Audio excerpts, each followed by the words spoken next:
കോൺഗ്രസിൻ്റെ മുഖ്യമന്ത്രി സ്ഥാനാർത്ഥി ആരാണ് എന്നുള്ളത് കണ്ടുപിടിക്കാനുള്ള ചർച്ച ഏതാണ്ട് 4 മണിക്ക് നടക്കും. പക്ഷേ ഞാൻ ഈ വീഡിയോ എടുക്കുന്നത് അതിന് മുമ്പാണ്.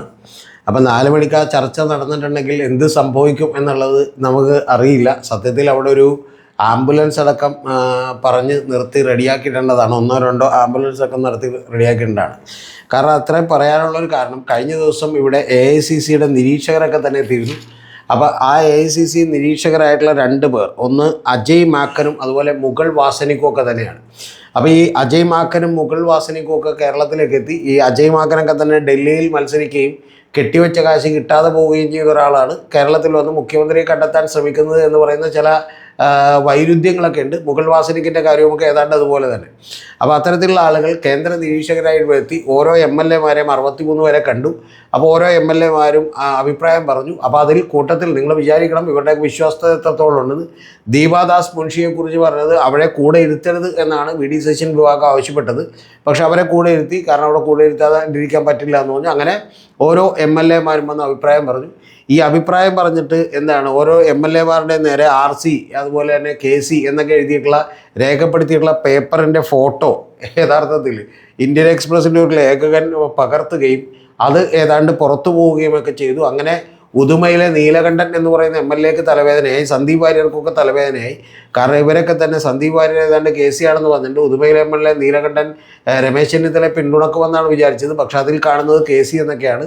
അങ്ങനെ വളരെ രഹസ്യമായി സൂക്ഷിക്കേണ്ട ഒരു പേപ്പർ തന്നെ പുറത്തായി എന്നുള്ളതാണ്. അപ്പോൾ മിക്ക ആളുകളും വിചാരിക്കുന്നത് മനഃപൂർവ്വം തന്നെ പുറത്തു വിട്ടതാണ്. കാരണം വലിയ MLA-മാരുടെ പിന്തുണ KC-ക്കാണെന്ന് ജനം മുഴുവൻ അറിഞ്ഞോട്ടെ എന്നുള്ളത് വിചാരിച്ച് പുറത്തു വിട്ടു എന്നുള്ളതാണ് പറയുന്നത്. ഇതിനിടയിലൂടെ നമ്മുടെ ചില മാധ്യമ പ്രവർത്തകരൊക്കെ തന്നെ ഗംഭീരമായി വർക്ക് ചെയ്തുകൊണ്ടിരിക്കുകയാണ്. അവർ PR വർക്കുകൾ എടുത്ത് ചെയ്തുകൊണ്ടിരിക്കുകയാണ്. അതായത് VD സതീശനെ മുഖ്യമന്ത്രിയാക്കി അടങ്ങൂ എന്നുള്ളതാണ് അവർ പറഞ്ഞുകൊണ്ടിരിക്കുന്നത്. അപ്പോൾ അതുകൊണ്ട് തന്നെ നമ്മുടെ മീഡിയ വണ്ണിലെ സഖാക്കൾ അവരൊക്കെ തന്നെ പറഞ്ഞുകൊണ്ടിരിക്കുന്നത് അജിംസിൻ്റെ കണ്ടുപിടുത്തം എന്താണെന്ന് വെച്ചാൽ മുഖ്യമന്ത്രി പദമല്ല KC-യുടെ ലക്ഷ്യമെന്നാണ്. എന്ന് പറഞ്ഞാൽ KC-ക്ക് ഞാൻ അടിത്തട്ടിൽ ഒരു പിന്തുണയില്ലാത്ത നേതാവല്ല, എനിക്കിവിടെ വലിയ പിൻബലമുണ്ട്, വലിയ MLA-മാരുടെ പിന്തുണയുണ്ട് എന്നുള്ളത് കാണിക്കുക എന്നുള്ളത് മാത്രമാണ് എന്നുള്ളതാണ് പറഞ്ഞേക്കുന്നത്. അതുപോലെ മറ്റേ മറുനാട് ഷാജിൻ്റെ കണ്ടുപിടുത്തം എന്ന് വെച്ചാൽ UDF-ന് വോട്ട് ചെയ്തിട്ടുള്ള 90% പേരും ഏതാണ്ട് VD സതീശൻ മുഖ്യമന്ത്രിയാകണമെന്ന് ആഗ്രഹിക്കുന്നവരാണ് എന്നുള്ളതാണ്. എന്ന് പറഞ്ഞാൽ ഏതാണ്ട് UDF-ന് വോട്ട് ചെയ്തിട്ടുള്ള 1 കോടിയിലധികം ആളുകളാണ്. അപ്പോൾ ഏതാണ്ട് കേരളത്തിലൊരു 90 ലക്ഷത്തോളം ആളുകൾ. 90 ഇല്ലെങ്കിൽ ഷാജിന് തെറ്റിയാത്തൊരു 89-88 അത്രയും ആളുകൾ എന്ത് ചെയ്തു, VD സതീശൻ മുഖ്യമന്ത്രി ആയില്ലെങ്കിൽ അവർ കഞ്ഞി കുടിക്കില്ല എന്നുള്ള അവസ്ഥയിലാണെന്നാണ് ഷാജൻ പറയുന്നത്. അതെന്തെങ്കിലും ആട്ടെ. പിന്നെ നമ്മുടെ മീഡിയ വണ്ണ ഔട്ട് ഓഫ് ഫോക്കസ് ഒക്കെ ഇതിനുവേണ്ടി ഗംഭീരമായിട്ട് പണിയെടുത്തുകൊണ്ടിരിക്കുകയാണ്. VDക്ക് VS മൂവ്മെൻറ്റ് എന്നാണ് അവർ പറഞ്ഞേക്കുന്നത്. അതിനെക്കുറിച്ച് എനിക്ക് വിശദമാക്കാനുണ്ട്, അതിലേക്ക് ഞാൻ പറയാം കേട്ടോ. രണ്ടാമത്തെ പറഞ്ഞേക്കുന്നത് സതീശനോ KC-യോ എന്ന് പറഞ്ഞാണ് ചോദിക്കുന്നത്. പിന്നെ പിണറായിക്കെതിരെ ആസ് യൂഷ്വൽ അവരുടെ പ്രഗത്ഭമായിട്ടുള്ള വാചകങ്ങളൊക്കെ ഉണ്ട്. പിണറായി ഒലിച്ചു പോയാൽ ഒളിക്കരുത് എന്ന് പറഞ്ഞുകൊണ്ടാണ് എന്താണ് പിണറായിക്കെതിരെയുള്ള വീഡിയോ. അന്തസ്സിനെ തൊട്ടതിലെ അടി എന്നുള്ളതാണ്. അപ്പോൾ ഇതിൽ നമുക്ക് ഏറ്റവും പ്രധാനപ്പെട്ട ഒരു കാര്യം എടുക്കേണ്ടത് VDക്ക് VS മൊമെൻ്റ് എന്നാണ്. VS-നെതിരെ അന്ന് ഓർക്കുണ്ടാവും നിങ്ങൾ, രാത്രി 8:30 VS-ന് സീറ്റില്ല എന്ന് നിഷേധിച്ചപ്പോൾ ജനങ്ങളൊക്കെ തന്നെ പ്രവർത്തകരൊക്കെ തന്നെ തെരുവിലിറങ്ങിയിരുന്നു. അതിൻ്റെ പിന്നിലൊക്കെ ഒരു ഓർഗനൈസ്ഡ് ആയിട്ടുള്ള ചില ആക്ടിവിറ്റീസ് ഉണ്ടായിരുന്നു എന്നുള്ള യാഥാർത്ഥ്യമാണ്.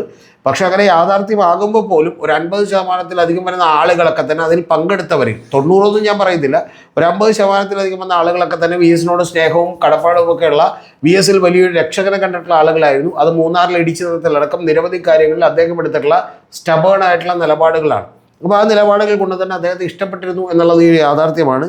അപ്പോൾ ആ VS-ന് അന്ന് കിട്ടിയിട്ടുള്ള മൊമെൻറ്റിനെ പോലെ VS-നെ പോലെ VD ആകുന്നു എന്നുള്ളതാണ് ഷാജൻ സ്കറിയും ഒരുപോലെ തന്നെ ഏതാണ് ഷാജൻ്റെയൊക്കെ നിതാന്ത വൈരികൾ, ആശയപരമായ വൈരികളായിട്ടുള്ള മീഡിയ വണ്ണമൊക്കെ പറഞ്ഞുകൊണ്ടിരിക്കുന്നത്.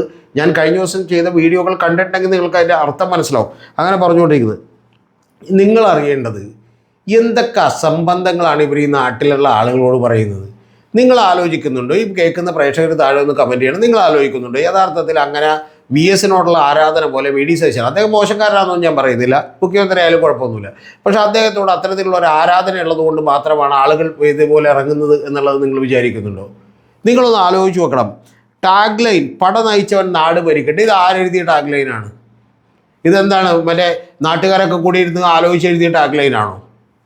പട നയിച്ചവൻ നാട് ഭരിക്കട്ടെ എന്നുള്ള ടാഗ് ലൈനും അദ്ദേഹത്തിൻ്റെ പോസ്റ്ററുകളും കൃത്യമായിട്ട് ഓരോ സ്ഥലത്തും പ്രകടനം നടത്തുമ്പോൾ ഒരേ സൈസിലുള്ള, ഒരേ വലിപ്പത്തിലുള്ള, ഒരേ ഡിസൈനിലുള്ള പോസ്റ്ററുകളും ബോർഡുകളും ഫ്ലെക്സ് കാർഡുകളും ഒക്കെ തന്നെ വരുന്നത് എങ്ങനെയാണ് എന്നുള്ളതൊന്ന് ആലോചിച്ചാൽ ഇത് കൃത്യമായി ഓരോരോ ഏജൻസികളെ ഏൽപ്പിച്ച് അവർ ചെയ്യുന്ന വർക്കാണ്. അത് ചെയ്തോട്ടെ, അതിനൊന്നും കുഴപ്പമൊന്നുമില്ല. പക്ഷേ ഇത് തള്ളി ഇത് ജനങ്ങളാകെ എന്ത് ചെയ്തുകൊണ്ടിരിക്കുകയാണ്, ഇറങ്ങിക്കൊണ്ടിരിക്കുകയാണെന്നൊന്നും പറയരുത്. ഇത് അഡ്വക്കേറ്റ് ജയശങ്കർ സാറൊക്കെ ഒരു തവണ ഇരുന്ന് പറയുന്നുണ്ട്, അതായത് കേസ് എങ്ങാനും വന്നിട്ടുണ്ടെങ്കിൽ ഇവിടെ ജനങ്ങൾ ഇളകും. ജനങ്ങളൊന്നും ഇളകാനും പോണില്ല, ഒരു ചുക്ക് സംഭവിക്കാൻ പോണില്ല എന്നുള്ളത് ആദ്യം തന്നെ പറഞ്ഞോട്ടെ.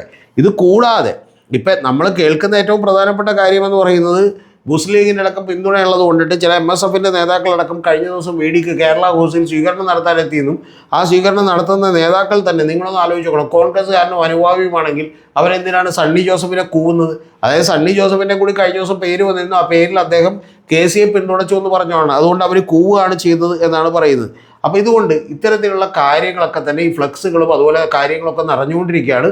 അധികാരം പിടിക്കാനുള്ള കാര്യമാണ്. അതിപ്പോൾ ചെയ്യുന്നതിൽ തെറ്റൊന്നും ഉണ്ടെന്ന് ഞാൻ വിചാരിക്കുന്നില്ല. കോൺഗ്രസ്സിൽ ഇങ്ങനെയൊക്കെ തന്നെ നടക്കുള്ളൂ. പക്ഷേ നാട്ടുകാരോട് നമ്മൾ വല്ലപ്പോഴെങ്കിലും സത്യം പറയണ്ടേ? നാട്ടുകാരോട് നമ്മൾ പറയുകയാണ് ഇതൊക്കെ ജനങ്ങൾ ഭയങ്കര രൂക്ഷമായിട്ട് ഇറങ്ങി തിരിച്ചേക്കാണ്. അതുപോലെ ചില ആളുകൾ കൃത്യമായ ഇവരുടെ നിർദ്ദേശം കിട്ടിയിട്ട് തന്നെ ചില ആളുകൾ വന്ന് ബൈറ്റ് കൊടുക്കുന്നുണ്ട്. KC വേണുഗോപാൽ എങ്ങാനും ഇരിക്കൂറിൽ ചെന്ന് മത്സരിക്കുകയാണെങ്കിൽ അവിടെ തോൽപ്പിച്ച് കൊടുക്കുമെന്നുള്ളതാണ്. അതുപോലെ ആലപ്പുഴയിൽ തോൽപ്പിച്ച് കൊടുക്കുമെന്നുള്ളതാണ്.